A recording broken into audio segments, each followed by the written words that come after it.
You are listening to Babblin About Film, Episode 4.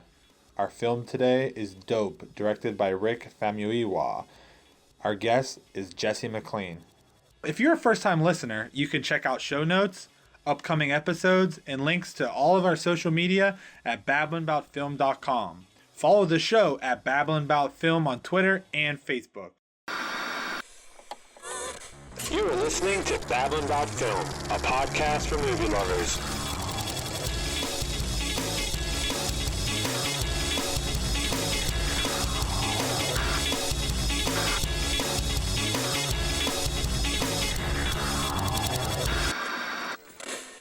Hey everybody, welcome to our fourth episode of Babblin About Film. Today we're covering the film Dope, which was directed by Rick Famuyiwa. And I'm joined this week by Jesse McLean, who is a fellow film enthusiast who has a blog about film. All right, everybody, let's get this started. This film tries to get through stereotypes that might be in place. That's like what I kind of got from it. Definitely. I would agree on that for sure. Different stereotypes about, inner city LA kids. And on top of that, I think it also goes to show just what most people would think of someone like that, and then just things that they're actually dealing with on a daily basis. They make it comical. They make it, an adventure, but at the same time, that's daily life. And I like how they did that in the film. Yeah. There's a lot of serious things that go on during the film, but they find a way to, in the seriousness, they bring humor out. Like in the one scene, as the film progresses, you find out that the main character Malcolm, he finds a gun and some drugs in his bag, and whenever like the guy who we find out is like a snitch, he calls. He's like, "You got my lunch." It's like the whole scene about like. Scene.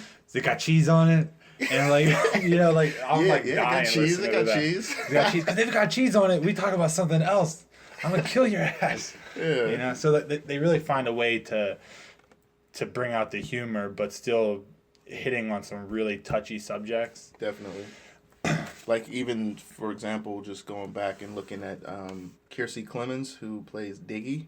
Mm-hmm. The female, and when the movie first starts, you're just looking at three guy friends, and then come to find out Diggy's a female, and she's just completely into chicks, and it's great. It's so funny how they introduced it, and when she has the record in her hand, she's like gushy. Yeah, like, it's just so funny how they 2 Live Crew. Yeah, exactly. Yeah, and they kind of gave like a little backstory too about how her aunts and stuff do like pray the gay away, and like crazy, like in this world, like there are things like that. Like I think like Michelle Bachmann's husband has an organization called Pray the Gay Away. Right before this past election, there was a lot of racially charged things going on.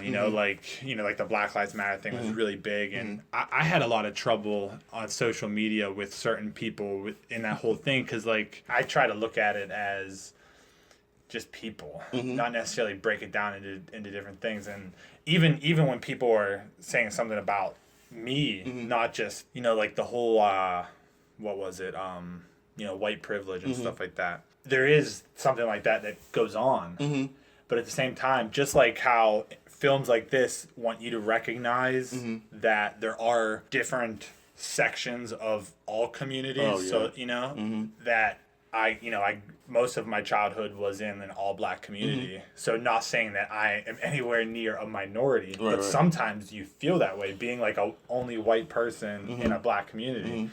So in this whole thing, it's nice to see something like trying to, even in this film, you have Jib, who isn't, he's like, I'm 14% African, That like, whole scene with that one cat from from Workaholics. Workaholics, yeah, I call him Carrot Top. I can't. I never remember his name. Name's Blake in Workaholics. Right. And in this, he's William something. Like some really ritzy name. Yeah, but it's nice to I think this too. Like I love this movie. I love it, yeah. But it's kind of I feel like they kind of missed a window of opportunity for the general audience. Like they're trying to get across certain points, And sometimes I think that might get lost to people who wouldn't necessarily watch this film for what it is. For what it is. You know? And I think, I think it's done, like, if you're not from, like you said, all black neighborhood, or if you're not from that community, if you haven't been in that community,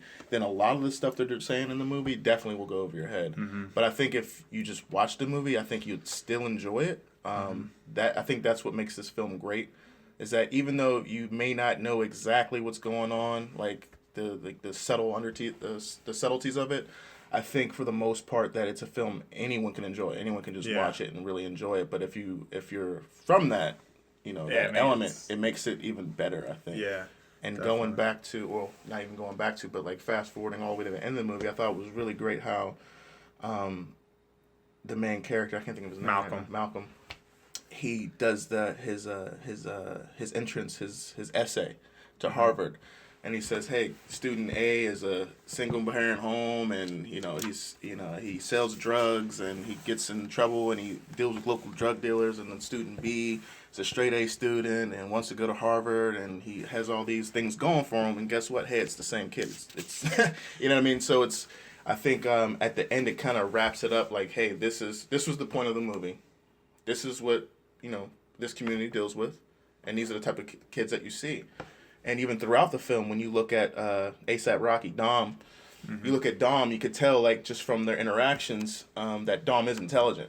Yeah, definitely. Dom's very an intelligent kid in that community as well, and you can kind of see where his intelligence took him a different route. Yeah. And it's back to what you were saying, like the stereotypes. Okay, you're from this neighborhood, so that's what you're about. But at the same time, you could be from that neighborhood, kind of stay away from that, and end up going to Harvard maybe, like his mentor, that shady mentor that ended up being like the kingpin drug dealer or whatever. But like one of the main points of the film that I found as I was researching some of like the critics and things like that is that this film kind of shows you that society it tries to trap the youth based on their skin, zip code, stuff like that. And how you were saying about like the shady mentor, I kind of parallel that a little bit. Have you seen American History X? Of course. Yeah. So like in the beginning of this film, I guess it's his teacher, his counselor, whatever, talking to him about his essay. He wants to do an essay on Ice Cube. Like he's like, that's a shitty ass teacher. Person. He's like, you're arrogant for having like Harvard. Like you're so arrogant. And I have two thoughts on that because it sucks because that guy at the same time that guy was.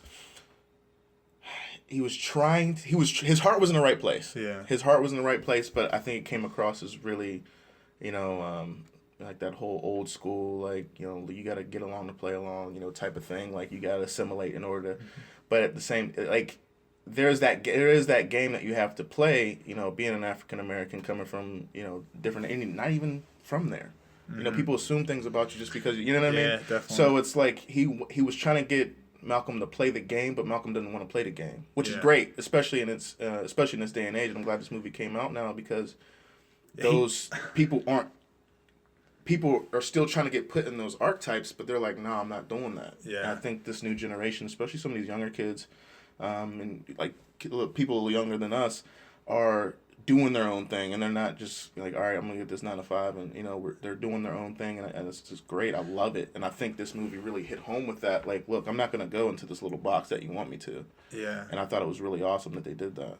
Yeah, whenever he's explaining his point of why he wanted to do the essay on Ice Cube. He's like, oh, I could do the one, poverty stricken, single mother, all that. Exactly. And the guy's like, yeah, do that. He really made his case for why. Like, I don't want to go the cliche route. I want to tell something that means something to me. And that, getting back to how I brought up American History X, the counselor in that movie, who's an African American guy trying to help this very troubled, white youth. Right. Like, it's almost like he was doing what I feel like I would want. It's like he's pushing you to excel, reach the higher thing. Exactly. It kind of shows,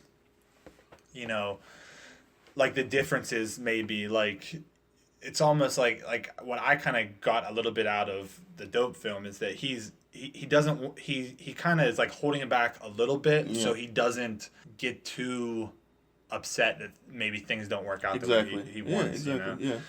But kind of crippling him. Yeah. At the same time. But I mean, it's great that he did that because I mean, even the way he's dressed, and the director Rick, was it Fumiyawa? Yeah, I don't know how to pronounce his last name. I just butchered it. Sorry. Yeah. But I think that a lot of the stuff that directors do is on purpose. Like just the way the guy was dressed. I mean, he just was like real plain. Had I think it was like a short sleeve button up with a tie on. It was like, oh man, you're so old school. You're just his appearance made you think like, okay, this is backwards. Like this is like the 80s or 90s. Yeah, but, and a lot of stuff in the film too. Like, you know, I think it also today's youth with like the technology and all that kind of stuff. Like the whole retro scene. Like it's a big thing. It is. You know how you were saying how like he's really intelligent and all that. This film really brings home that the youth today, like we kind of go towards like me. I like technology. Like that's just my thing. You know. So in this film, they say a lot, you know, like I think the Jib kid, he was saying like they should make like a Waze app. The Waze app, that was really cool. I caught that. Yeah, to get to let you know about like the traps and stuff. Yeah, you know? And shameless plug. It was good. Yeah, and they talk, you know, like the whole film, you know, they use technology to their advantage get, you know, like Bitcoin. Yeah, and exactly. So it's really showing you that, like, you know, these kids are smart regardless of where they come from, and they use what's at their their hand and for, you know. I think to take that point a little further, I mean, that's just, it gives those kids, like when Dom was growing up, you know, you take that character, when Dom's growing up, he didn't have that opportunity. He didn't have that technology to get that knowledge or to go a little further, but now, you know, this kid does. Malcolm does. So I mean, it shows that in the movie too. It was really great. But the director. So I'm sure you caught this. I think we talked about this before, like a while ago. But the director Rick Famuyiwa. I'm just gonna call him Rick from now on. Yeah. My favorite part of the movie when I watched it the first time was seeing Stacy. You know what I'm talking about? The security guard. The security guard. Yeah. That was my favorite part of the movie. Because when I was growing up, I watched The Wood all the time. That's what I did. I watched The Wood. He directed that also. And Rick, he directed that film as well. And Stacy was in that role, and he was a Blood gang member in that. And it was like when I saw him, he's like, "Yeah, I'm Stacy. Ask your brother about me." And I'm like, "What?" Oh man, that's great. So you kind of get to see the generational differences. Like, you know, that was what in the 80s, 90s. That story is supposed to take place in, and then you see it now. And it's the same universe, if you will. Yeah, that's funny. Like that, you know, I guess that's an Easter egg that I admit. It's been a long time since I've seen that. The Wood, and like I thought that was funny, and it reminded me of something. I just couldn't grasp what it was. But he's like, you know, ask your brother about Stacy. Yeah. And man, and you know, like his whole thing too is, you know, like he's in it a couple of times, and it's when he lets Malcolm pass whenever he goes through, and he's like, the metal detector is broken. And that happens quite a few times, like, and you know, at least 3. Yeah. So like, too, it's like he's letting him go. I think Malcolm even says something in it about how, you know, we're just geeks doing our thing. It's like, you know, no one's gonna get us, you know. Exactly. So he had some definitely like good roles in this film. You know, there was a couple scenes. You mentioned the scene at the end whenever he kind of has his monologue. You know, but there was another scene too, which I was trying to like wrap my head around. It's the bus scene. Oh, it was a great scene. Whenever like all the people kind of get on the bus, and nothing said, but it's just like it's the feeling that you get. You know, like I think that was right after the shady AJ guy that he went to go see for his college interviews. Yeah, his son running into him and his daughter. Yeah, it's like. In the beginning, whenever Dom's talking, they talk about the slippery slope. Yeah. And then the AJ, he talks about it too, which is the Mr. Jacoby. Right. But I think, and that's whenever he kind of threatens him about like, we come from the same place, be careful, right? And that's when the bus scene occurs, and it's just the vibe that you get from it. Mm-hmm. There's a lot of scenes in this film, like just the way they filmed it too, right? There's like some split screen, and like when they go from like one scene to like the other group of people, like I think they were at the Jacoby's son and Jib in the rewind. Yeah, they were in at that point too, but they were in the restaurant. Right. And Malcolm was back with the sister. Lily.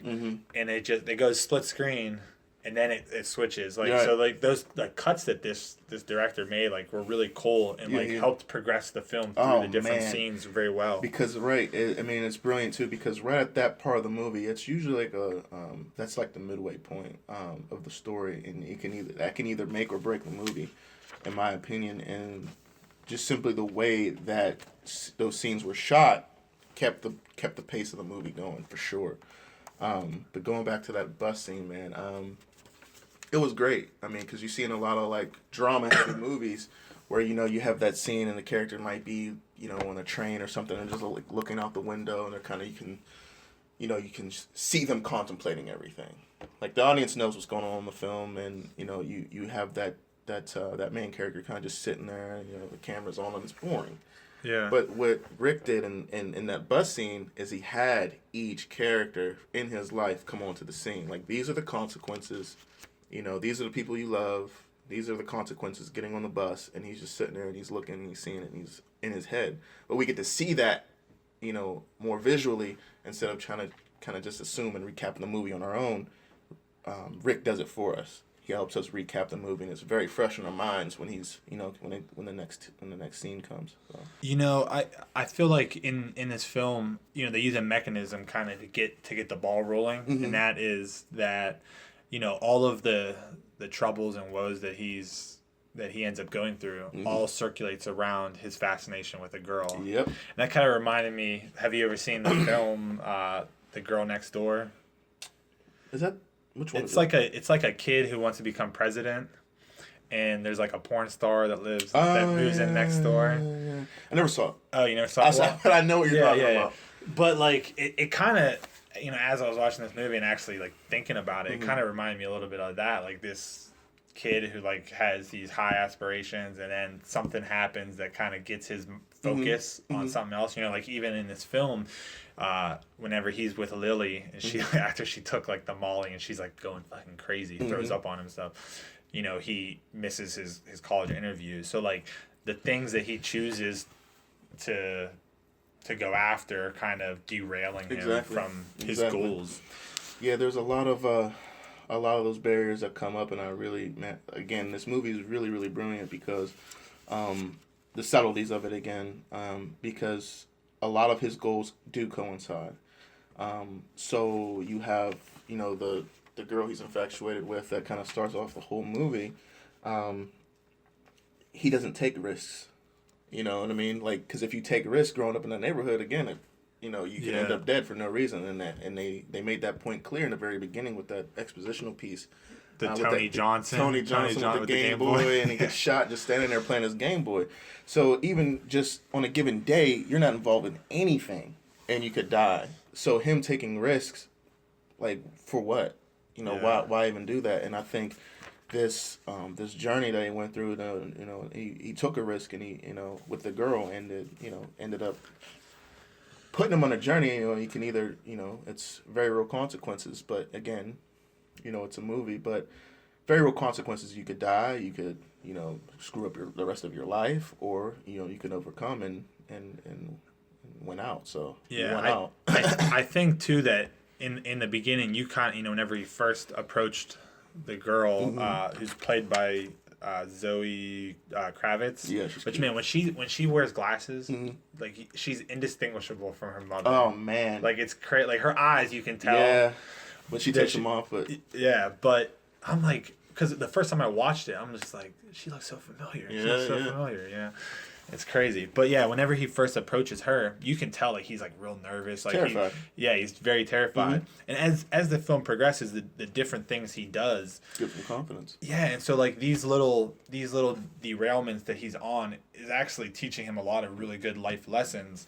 You know, like one of the biggest ones I noticed was whenever the cops were doing the drug search in the school, they're in the class, he's like, "What's that?" And then some other kids like, "Oh, they do random drug searches." You know, so he's out there, and at the security guard Stacy, he runs into him and picks him up. Like the way he explains what's up, he's so calm and cool. Yeah, you know, and that would have been totally not him in the beginning of the film. It's just these little things have helped him like progress so far.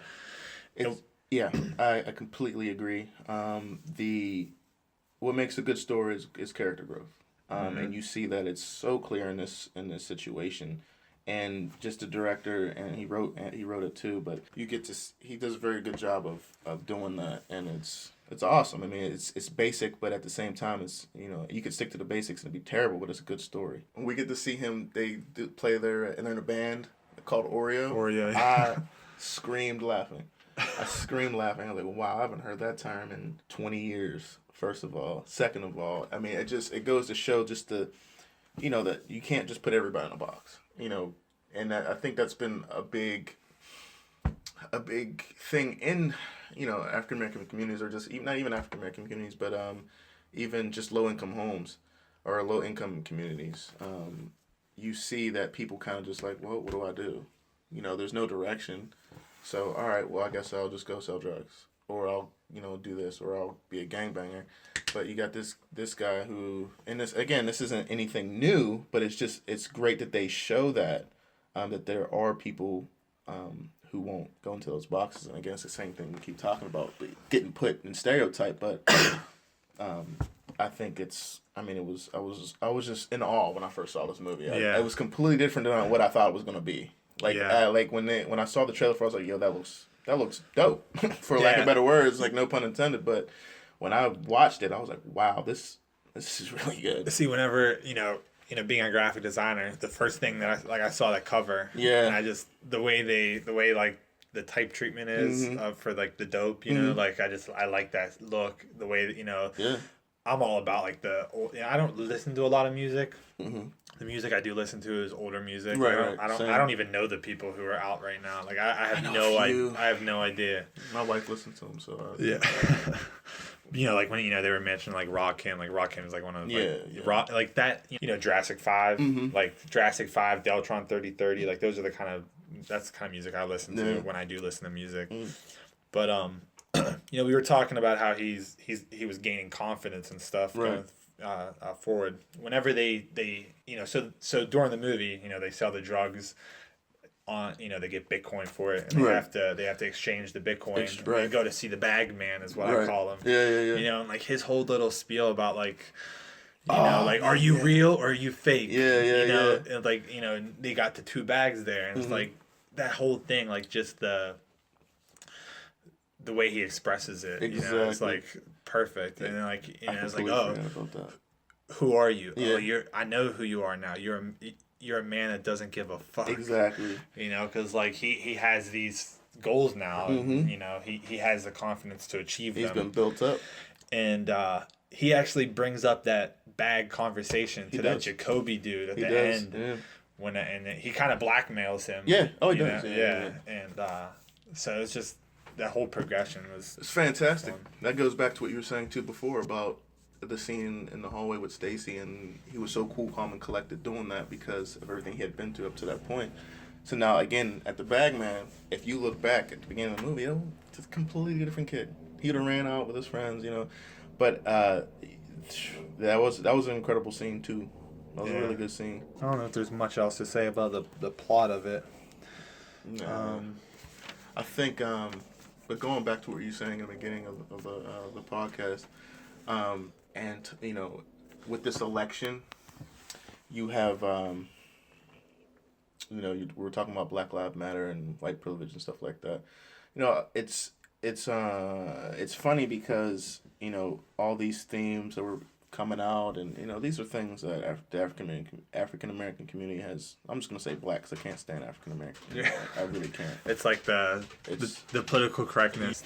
But yeah, well, the black community, a lot of these things we knew about before. Yeah, about about the election, a lot of the themes and that were being brought up, it's nothing new to the black community. I mean, this is knowledge that we've always had.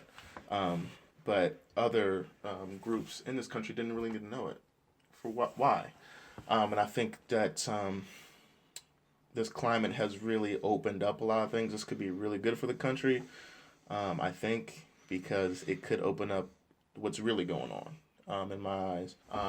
When you look at our country's history, you see that it's not racism is something that is something that's been forced upon our population, I believe, across the world for that matter. Because if you look at who's fighting, poor black people against poor white people, so it's like, okay, well, we're both poor, so why are we fighting each other?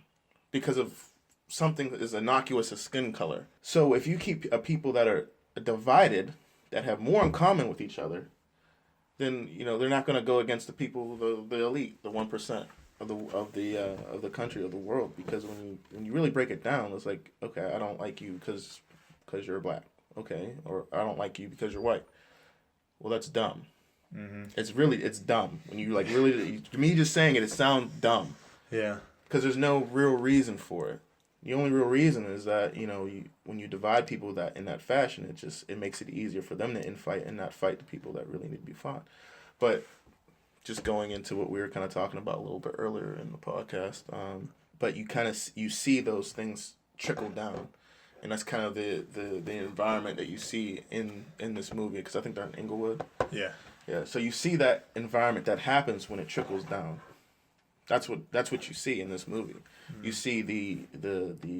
see the history kind of formulate what is the present, like in certain neighborhoods. So, and it's the same for white people as well. And it's just funny to me because, white people suffer too. White people are poor. White people don't have jobs. White people don't get good education in more rural areas. So, but people forget about the rural areas. So it's just, to me, it's a class. It's a class thing, not a race thing. Even though race has been there to divide us for, hundreds of years. But that's funny that you bring up the, racism as a whole is dumb. It is. And so, going back to the beginning of the film, the very first thing that pops up on the screen is noun, a drug taken illegally for recreational purposes. Noun, a stupid person. Slang, excellent, generalized term of approval. And I was thinking about those three, definitions for dope. Right. And obviously, a drug taken illegally, the film, they're, selling drugs. Yeah. The slang, excellent or generalized approval, that is clearly shown with, like, the style of what they're into and everything. That era. And I was thinking about a stupid person or a stupid thing, whatever, like that dope. Where does that message come in the film? And I think my opinion is that it comes from the outside world who does put those stereotypes on people, and so you're kind of getting like the whole picture. You're getting the whole picture, yeah. Yeah, and it was really clever how he did that, and that was good that you picked that up too. Yeah, that was pretty cool. So, one thing we didn't really touch too much on, I guess a little bit, but the music aspect of this film, like there, like the soundtrack was, pretty popular soundtrack. It was. The executive producer, Pharrell. Oh yeah, Pharrell's he's a vampire. He doesn't age. First of all, yeah, it's crazy. That is crazy. Second of all, I mean, he's just, the stuff he comes up with is just insane. Yeah, it's just like the whole vibe that they created for this. It worked very well. Across the board. So we'll get back to some of like the logistics of this. So as I was doing some research, I always go to like Rotten Tomatoes, go to critics, things like that. And it's good to know that the general audience feels this is a great film. So it has an 89% on Rotten Tomatoes, 84 audience rating. Yeah, I'm not really surprised at that at all. Yeah. Yeah. It had an 18 million box office worldwide is what it brought in. That's what it brought in? I couldn't find anything about the How much it budget cost? for it because it was in the Sundance Film Festival. Yeah, so it was an independent film. Yeah, so there's no information about that. But I did find that it had a 17 million guarantee purchase from the Sundance Film Festival. So that's just like what Right. what he would get from it for having it in the Sundance Film Festival. And when I was going through looking at all of the critics on Rotten Tomatoes, there was not one of the avatars next to all of them that was a black guy. Really? They were all white dudes. That's funny. Or white women. And there were a lot of critics that had negative things to say. Most of the things that I saw that were negative all had to come at the end with his monologue. Really? Yeah, and I felt that really showed that people they're okay with a film that is fun and actiony, but if it has a message, they're not with it. Yeah, they're not with it. They don't want it. Yeah, they don't. People go to the movies to be entertained, and at the same time, if you really break it down, it's an art. It's an art form. Mm-hmm. It's a piece of art. Go fuck themselves. I seriously. Because where else are you going to get that information? Where else are you going to get that message? You're not. Mm-hmm. You're not going to do it. People don't want to have that uncomfortable conversation. One. And they definitely aren't going to go doing the research on their own. So why not put it and mix it in with a really dope, again, no pun intended, movie? Yeah. I don't understand it. I don't understand that. Go be entertained. Go learn something. Why not? So the film ends with, he comes to his room and he sees he has an admission letter. Yeah. On his bed. And then he opens it. You don't see anything, and you just see a spot on smile on his face. Yeah. And that's how it ends. Yeah. So, I've had that song in my head for 3 days. Which song is that? The song at the end when the credits start to roll. I don't recall what that is. I can't remember it either. I'm not gonna attempt to sing it. I can't remember it. It's a female chorus, something. I don't know. I'll have to look it up afterwards. But so I noticed too that all the songs, they got they have hip hop vibe to it and stuff like that. But there is a Korn song that plays. Yes, there is. And that's the breakdown scene. It is. That happens in the film. Yeah. It's just so random. What song? I don't even remember what song it was. What was it? Was it? I think I forget what it's called. It's it's just but really you know the sound. Yeah. Yeah. But again, going back to that, their band, I think that was really cool. That they play the instruments and they're like a punk band named Oreo. It was okay, that's pretty cool. Yeah, so I think that's about it. I think we covered everything that we had here. You got anything else to say? No, just a shameless plug of my website, if you don't mind. Oh yeah. Go ahead. Yeah. Again, my name's Jesse. You can find me at bakedpotato.blog. It's a cerebral, if you will, podcast. Blog for now. Podcast maybe later. I haven't decided yet. Where I review, movies that come out. I go see them, I get medicated, and then I review them. Don't review them medicated, but the experience is all the same. So I kind of go through, let you know what's good or what's not. I really don't have anything bad to say about movies, honestly, because again, it's an art form, and I'm not going to trash somebody's art. But at the same time, I will tell you what I liked about it. Yeah. So you can reach me. You can go there. You can read my blog post. The most recent one I have is on the Harry Potter movie that came out. Fantastic Beasts. Fantastic Beasts and Where to Find Them. Have you seen that yet? I have seen it. Jesus. Yeah. Oh my goodness. But anyway. So were you a fan of it? I'm a huge Harry Potter fan. Oh, okay, I didn't know that. Oh man. Well, I had watched the movies. I think I watched the first couple. I'm like, okay, whatever. Yeah. And then Goblet of Fire came out. And I was like, whoa, they just killed a kid on TV. What is going on? So this just got serious. I was like, okay, well. And then, so I watched all the movies. And I think by the time when I was in grad school, my wife, she was my girlfriend at the time. She was like, you gotta read the books. Yeah. and I read the books, and I was like, it's like 1,000 times better. I've only read the first one. I whenever my son started, like kindergarten, we had to read like every single day we had to read. So I read that to him. Oh, did you? Yeah, So that's the only one that I've ever read. Get the audiobook. That's what I did. I can't. Yeah. I don't have time to read. That's why I used to do a lot of audiobooks. Like one of my favorite books that I got the audio was A Scanner Darkly, which they have a film. Yeah. Have you seen that film before? If I did, it was years ago.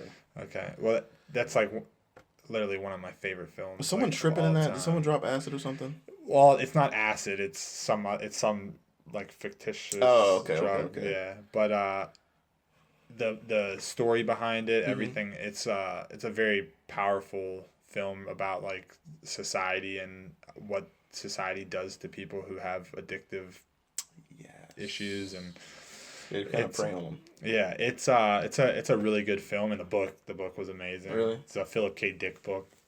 I'll definitely have to check out the movie.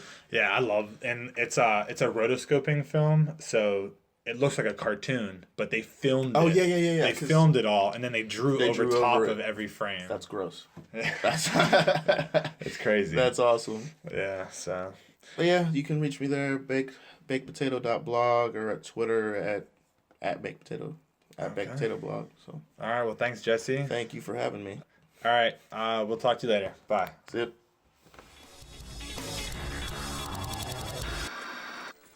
You can check out show notes, upcoming episodes, and links to all of our social media at babblinboutfilm.com. Follow the show at Babblin About Film on Twitter and Facebook.